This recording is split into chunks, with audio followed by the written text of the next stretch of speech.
അല്ല, ഇന്നലെ രാധയെ കാണാൻ ആരോ വരുമെന്ന് പറഞ്ഞല്ലോ, വന്നോ? ഇഷ്ടമായോ?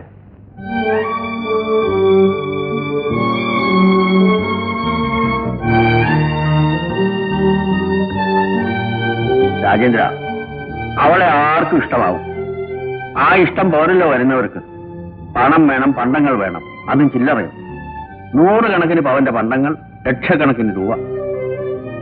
പെണ്ണാണ്, ഭാരമാണ് എന്ന് കരുതി ആർക്കെങ്കിലും പിടിച്ചു കൊടുക്കാൻ തോന്നുന്നുമില്ല. ഇതൊരു തകർന്ന തറവാടാ. ഈ വീടും പുരയിടവും മാത്രമേ ബാക്കിയുള്ളൂ. ചിലപ്പോ തോന്നും ഇതങ്ങോട്ട് വിറ്റ് അവളെ ആരുടെയെങ്കിലും കൂടെ ഇറക്കി വിട്ടാലോ. അവള് പോയാ പിന്നെ ഞാനൊരു കാവൽക്കാരനെ പോലെ ഇവിടെ തുടരുന്നതിൽ എന്താ അർത്ഥം? ഈയിടെയായി എന്റെ ആരോഗ്യവും തീരെ മോശമാണ്. മരിക്കുന്നതിന് മുമ്പ് വരുന്നത് പോലെ വരട്ടെ.